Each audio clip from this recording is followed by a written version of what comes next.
آپ کے ذہنوں میں یہ بات بیٹھنی چاہیے کہ جب سارے انسان ہیں، سارے ہی کلمہ گو ہیں، سارے ہی مسلمان ہیں، تو پھر عرس سب کے کیوں نہیں ہوتے؟ سبحان اللہ، چاند بندوں کے عرس کیوں ہوتے ہیں؟ سبحان صرف اللہ، چند لوگوں کے مزارات کیوں بنتے ہیں؟ چند لوگوں کے گنبد کیوں بنتے ہیں؟ چند بندوں کی یادیں باقی کیوں رہتی ہیں؟ سبحان اللہ، باقی کیوں بھلا دیے جاتے ہیں؟ میں جس جگہ پہ ڈپٹی کر رہا ہوں وہاں پہ 84% لوگ وہ ہیں جو عرسوں کو ماننے سے انکاری ہیں، 16% وہ لوگ وہ ہیں جو اولیاء کرام کی عظمت و عطرت و مقام کے قائل ہیں۔ سبحان اللہ، لازمی بات ہے جب اتنا تفاوت ہو تو دوسرے لوگوں کو بھی سننے سنانے کا موقع بن جاتا ہے۔ ایک بڑا پڑھا لکھا بندہ میرے پاس آیا تو وہ صاحب کہنے لگے بھئی آپ یہ جو قبروں پہ جاتے ہیں نا صاحب مزار کے پاس،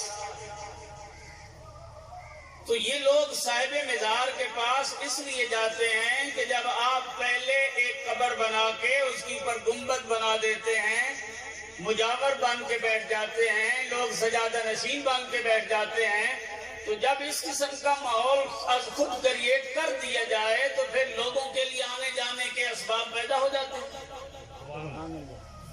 اور لوگ وہاں آنے جانے لگ جاتے ہیں۔ اگر اس طرح نہ کیا جائے اور آپ یہ پیسہ نہ لگائیں، خرچہ نہ کریں، گنبد نہ بنائیں، سجادہ نشین نہ بنائیں، خلفاء نہ بیٹھیں اور وہاں پہ یہ نذرانے لینے دینے والا کاروبار نہ ہو، تو پھر یہ ہے کہ یہ آباد نہیں ہوتی، قبر اس طرح آباد نہیں ہوتی۔ میں نے کہا بات آپ کی ٹھیک ہے لیکن میرا بھی ایک مشورہ ہے آپ کو، سبحان اللہ، میں بھی آپ کو ایک مشورہ دینا چاہتا ہوں۔ اس نے کہا جی کیا؟ میں نے کہا آپ اپنے باپ کی قبر پہ جائیں، اس کے اوپر گنبد بنائیں، وہاں مزار بنائیں، آپ سجادہ نشین بنیں، آپ وہاں بیٹھ جائیں، 1 سال کے بعد مجھے بتا دینا رزلٹ کیا ہے۔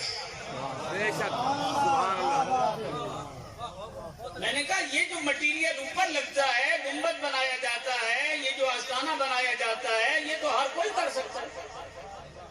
جس کے پاس پیسہ ہے وہی گنبد بنا کے بیٹھ جائے،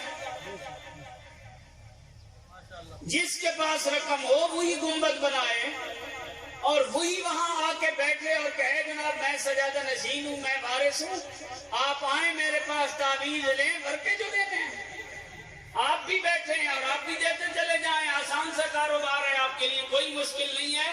سال کے بعد میری اور آپ کی ملاقات ہوگی، پھر پتہ چلے گا نتیجہ کیا ہے۔ سبحان اللہ، اس نے کہا جناب ایک فرق کہاں ہے؟ میں نے کہا فرق ہی بتانا ہے،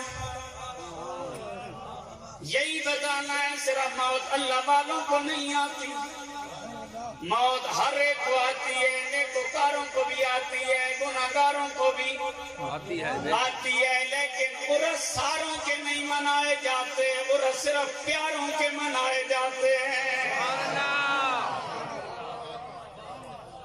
ہر ایک کی قبر آباد نہیں ہوتی، قبر انہاں مرن تو پہلا مرے گئے باہو، قبر انہاں دی جیوے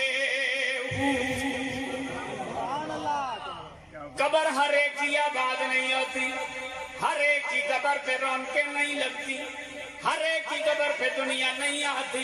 میں نے کہا ہر ایک کی قبر اگر آباد ہوتی، اگر لوگ کاروبار بنا لیتے ہیں، اگر لوگ عالی شان ہوٹلیں بنا لیتے ہیں، اگر عالی شان بلڈنگیں بنا لیتے ہیں، اگر عالی شان کوٹھیاں بنا لی جاتی ہیں، بڑے بڑے بنگلے بنا دیے جاتے ہیں، پھر رات دن خجل خوار ہونے کی ضرورت نہیں تھی۔